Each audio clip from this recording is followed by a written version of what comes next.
ये देखिएगा करण महारा अभी भीमगोड़ा पे यहाँ पे मौजूद हैं। लगातार देखिएगा अब झंडा फहराया जाएगा यहाँ पे, झंडा यहाँ पे। उसके बाद से हरिद्वार से केदारनाथ की जो यात्रा वो करने का उन्होंने अभी ऐलान किया है। उस यात्रा को लगातार चीज़ें चलते हुए आएंगे। आपको समझाता हुआ मैं आऊँगा, पूरे पैच में आपको दिखाता हुआ आऊँगा किस तरीके से यहाँ पे तमाम चीज़ें हो रही हैं। हरिद्वार से शुरू हो चुकी है यात्रा और अब सीधा केदारनाथ, और आज का जो पड़ाव है वो ऋषिकेश में जाकर रुकेगा। हरीश रावत भी आ चुके हैं, वहाँ पे देख पा रहे होंगे।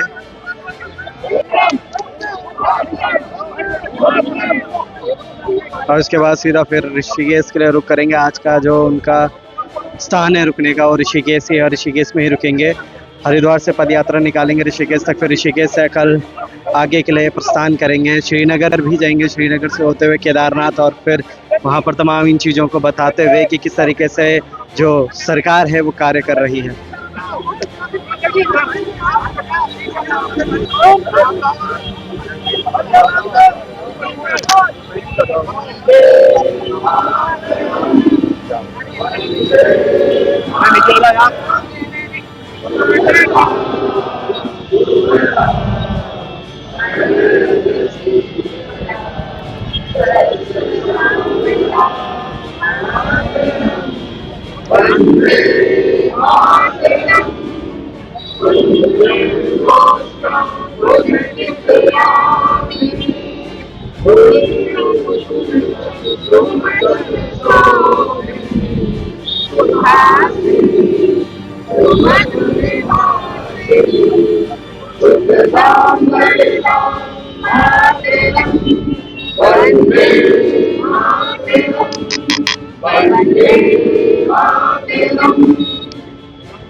भगवान की जय, गंगा मैया की जय, बाबा की जय,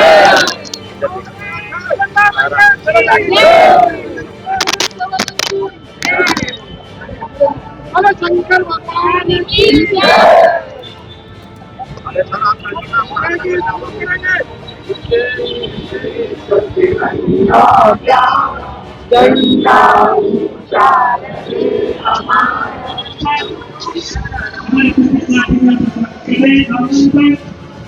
उत्तराखंड प्रदेश कांग्रेस के माननीय अध्यक्ष, हम तक के नौजवान कितने नेता देखिएगा करण महारा हरिद्वार से चलकर अब यहाँ पर नेपाली फार्म पहुँच चुके हैं। नेपाली फार्म में थोड़ी देर हालत आप देख सकते हैं किस तरीके से हरिद्वार से थे वो, और अब जो उनके हाल हो चुके हैं वो आप देखने लायक होंगे कि किस तरीके से तमाम चीजें चल रही हैं। देखिएगा तमाम लोग यहाँ पे मौजूद हैं, भीड़ लेकर आए थे, साथ में कावड़ी भी चल रहे हैं। ये देखिएगा तमाम लोग यहाँ पे मौजूद हैं।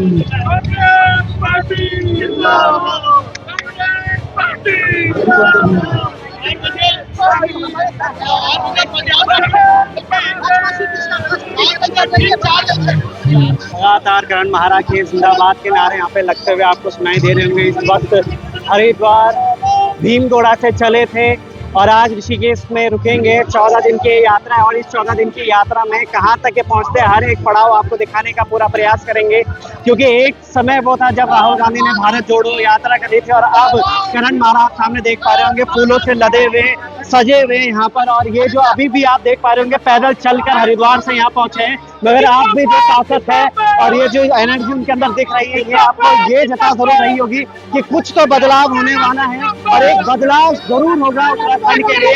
ये देखिएगा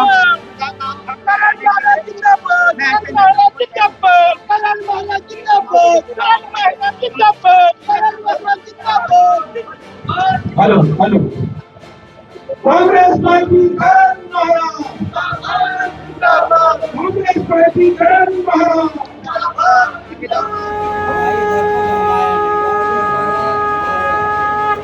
देखिए ये राष्ट्र की एकता अखंडता को बचाए रखने की यात्रा है। भारतीय जनता पार्टी को पूरे सनातन धर्मियों के बीच में एक्सपोज करने की यात्रा है। जिस तरीके से लगातार धर्म का इस्तेमाल पोलराइजेशन ऑफ वोट और अन्य चीजों के लिए किया जा रहा है, जिस स्थिति निंदनीय है। कांग्रेस लगातार 1 साल से केदारनाथ में सोने की चोरी की जांच की मांग कर रही है, जो बीकेटीसी और सरकार ने नहीं किया। अब आदि हमारे जो शंकराचार्य जी हैं, अब वो भी इस मांग को कर रहे हैं, लेकिन सरकार उल्टी बातें कर रही है। बीकेटीसी के अध्यक्ष, जिन्होंने केदारनाथ धाम के गर्भगृह के नियम तोड़ने में मोदी को एक नोटिस तक नहीं दिया, वो आज आदि हमारे जो शंकराचार्य हैं, हमारे धर्म के गुरु हैं, उनके खिलाफ बयान दे रहे हैं। अब बीकेटीसी के अध्यक्ष कहते हैं कि सोने की चोरी हुई नहीं, वहां सोना था ही नहीं। हम पूछना चाहते हैं, प्रदेश के और राष्ट्र के अखबारों ने लिखा कि 19 से 20 घोड़ों में सोना ले जाया गया, तब बीकेटीसी के अध्यक्ष ने इसका खंडन क्यों नहीं किया? उन्होंने 11 सुरक्षा कर्मियों से इसकी सुरक्षा नहीं होती, ये बात भी रखी, लेकिन आज वो कहे हैं कि वो सोना था ही नहीं। जांच करें, निर्दोष हो तो अच्छा लगेगा। वहां गर्भगृह के नियम तोड़ने पर मोदी जी को नोटिस क्यों सर्व ने? वो दिल्ली और कई जगहों में केदारनाथ धाम के नाम से व्यापारीकरण किया जा रहा है। दिल्ली में 10 तारीख उत्तराखंड के मुख्यमंत्री ने एक मंदिर का और एक ट्रस्ट के मंदिर का उद्घाटन किया, और उस उद्घाटन में जो उन्होंने कहा कि यहीं आके आपको मोक्ष मिल जाएगा, वो निश्चित ही निंदनीय था। केदारनाथ धाम जो है ज्योतिर्लिंग है, सतयुग का ज्योतिर्लिंग है। पंच केदार है, छठा हो नहीं सकता। पंच बद्री है, छठा हो नहीं सकता। ये हमारे धर्म ग्रंथों में, हमारे उपनिषदों में, हमारे वेदों में जो लिखा है, उसका भी उल्लंघन है। और भारतीय जनता पार्टी जो अपने को धर्म का संरक्षक बताती है, वो भक्षक हो गई है। वो भगवान राम के यहाँ क्या क्या हुआ आप सबने देखा, राम ने इनको सजा दे दी। नारायण भगवान के यहाँ जिस तरीके से इनका माइक्रो वो प्रोजेक्ट चल रहा है, उसका क्या हाल है, कैसे वहां के लोगों को 3-3, 4-4 पुस्तों से जोड़ रहे हैं, उनको बेघर बेदुकान कर दिया है। मास्टर प्लान में वो आपके सामने है, नारायण ने इनको सजा दी है। अब केदारनाथ के साथ भी छेड़छाड़ की है। अब ये कहते हैं शिला नहीं ले गए। अमर उजाला, दैनिक जागरण, कई दिल्ली के लीडिंग अखबारों ने छापी थी खबर 11 तारीख कि केदारनाथ से लाई हुई शिला का पूजन माननीय मुख्यमंत्री जी और साथियों ने किया है। तो बताएं कि वो सच था या झूठ था, तो खंडन क्यों नहीं हुआ? मेरी यात्रा घोषित करने के बाद, शंकराचार्य जी के बात करने के बाद, आनंद फानंद में कैबिनेट बुला के हमारे सीएम साहब ने एक जीओ जारी कर दिया, एक कानून पास कर दिया। मैं पूछना चाहता हूं कि 10 तारीख को सच बोल रहे थे या 19 तारीख को सच बोल रहे थे? और बीकेटीसी और मुख्यमंत्री ये बताएं कि जो कानून बनाया है उसके तहत आपने दिल्ली वाली संस्था के खिलाफ कोई कार्रवाई की? क्योंकि 23 तारीख जो कल का दिन है, मैं पूरे पत्रकारों के बीच में QR कोड का इस्तेमाल करके दिखाया, जिसमें 11 रुपया हम लोगों ने डाला और वो दिल्ली के सेठू हो गया। लोग आस्था के साथ केदारनाथ बाबा को चढ़ावा चढ़ा रहे हैं और वो गलतफहमी में दिल्ली जा रहा है। इसका हम विरोध कर रहे हैं। कृष्णा माई की गुफा का नाम मोदी नहीं होना चाहिए। वर्षों तक उन्होंने तपस्या की और बच्चे से लेके बूढ़े तक उसको कृष्णा माई की गुफा कहते हैं, परंतु एक दिन बैठने वाले मोदी के नाम पर गुफा को रखकर उस पर टिकट लगा दिया गया। क्या जो श्रद्धालु गरीब हैं, जिनके पास 1000 रुपया देने के लिए नहीं है, क्या उनको अधिकार नहीं है अपने धाम में जाकर उस माँ की तपस्थली के दर्शन करना, पुण्य लेना? तो इस व्यवसायीकरण का भी हम विरोध कर रहे हैं।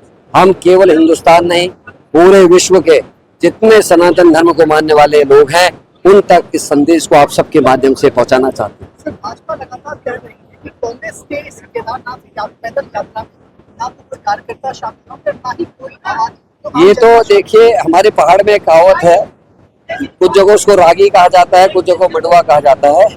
मडवा फूकियल अभी देखियल, मतलब जब यात्रा शुरू हुई उसको आप सबने लोगों ने कवर किया, लोग देख रहे, पढ़े लिखे लोग। और यात्रा में 50 लोग की हमने कहा था कि 50 लोग पद यात्रा करके, 200 लोग, उससे ज्यादा लोग इन्वॉल्व है। अभी आप देख लीजिए कितने लोग हैं। और हम लगातार इस यात्रा को कर रहे हैं। बीजेपी को इसकी फिक्र करने की जरूरत है। बीजेपी को शंकराचार्य से माफी मांगनी चाहिए, बाबा केदार से माफी मांगनी चाहिए। और हम केदारनाथ में गंगा जली से जलाभिषेक करने के बाद बाबा भैरव के मंदिर तक जाएंगे, जहां हम सारे कांग्रेस जन कहेंगे, जय जय जय भैरव बटुक, स्वामी शंकर तार, कृपा दास पे कीजिए, हे शंकर के अवतार, हे केदार के रक्षक, वहाँ के जो हमारे रक्षक हैं वो भैरव बाबा हैं, भैरव बाबा से गुहार करेंगे। जो कृष्णा माई के संग हुआ, जो गर्भगृह के कानून तोड़ने का अपराध हुआ, जिस तरीके से सोने की चोरी हुई और उसको छिपाने की कोशिश हो रही, अपराधियों को दंडित करे, या तो उनको सद्बुद्धि दे, हिंदुस्तान खुशहाल हो, यहाँ धर्म के नाम पर झगड़े खत्म हो। और जो हिंदू धर्म का जो मुख्य वो है, जिसमें हिंदू धर्म ने कहा कि हमको सबको क्षमा करना चाहिए, प्रेम से रहना चाहिए। हिंदू धर्म में तो वृक्षों की, पक्षियों की, जानवरों की तक पूजा होती है, धरती माँ की पूजा होती है, पत्थरों की पूजा होती है। हम मनुष्य का अपमान जाति और धर्म के नाम से कैसे कर सकते हैं? और जो राहुल गांधी जी की यात्रा थी, उसके ही रूप में हम इसको ले रहे हैं। उन्होंने कहा, मैं नफरत की दुकानों को बंद करके पूरे भारतवर्ष में सनातन धर्मियों के साथ, मुस्लिम साथियों के साथ, सिख, ईसाई, जैन, जितने भी धर्म को मानने वाले लोग हैं, उन सब को लेकर भारत माँ के बच्चे के रूप में, भारत के नागरिक के रूप में प्रेम और सौहार्द के माहौल के लिए मोहब्बत की दुकानें खोलने का काम हम करेंगे। और इस यात्रा में भी ईश्वर से, माँ गंगा से, भागीरथ जी से, रैदास जी से, केदार बाबा से और इस देवभूमि के सभी जितने भी हमारे देवगण हैं, इष्ट देव हैं, इष्ट देवियां हैं, कुल देव हैं, कुल देवियां, उनसे प्रार्थना करते हैं कि यात्रा सफल हो और हिंदुस्तान में सब प्रेम और भाईचारे के साथ रहें, कोई नफरत एक दूसरे से ना करे और भारत को आगे बढ़ाए। देखिए, ये तो सच, सुप्रीम कोर्ट ने इस बात पर मोहर लगाई है। नफरत फैलाने की नीयत से उत्तर प्रदेश और उत्तराखंड की सरकार ने एक कानून बनाया कि ठेले में, रेहड़ी में आप लगाएंगे, गरीब कुछ फल बेचकर, कुछ अनाज बेचकर अपने परिवार का पालन पोषण करता है। और वैसे भी ये कहा जाता है कि दान दक्षिणा करना अच्छा होता है। और हमारे जो तीर्थ में आते हैं, जब उनका पैसा किसी गरीब के बच्चे के पेट भरने में काम आता है तो उसको पुण्य मिलता है। इस पुण्य से भी लोग वंचित कर रहे हैं। गरीब गरीब होता है, ना वो हिंदू होता है ना मुसलमान होता है, गरीब गरीब होता है साहब। उसकी पेट की जो भूख होती है ना, उसको सरकारें और नेता नहीं समझ सकते। उन सबको ये समर्पित यात्रा है। और मैं सुप्रीम कोर्ट को धन्यवाद देता हूँ कि भारत माता के पक्ष में, भारत माता की भलाई के लिए उन्होंने एक अच्छा निर्णय लिया है। मैं सुप्रीम कोर्ट को भी सैल्यूट करता हूँ।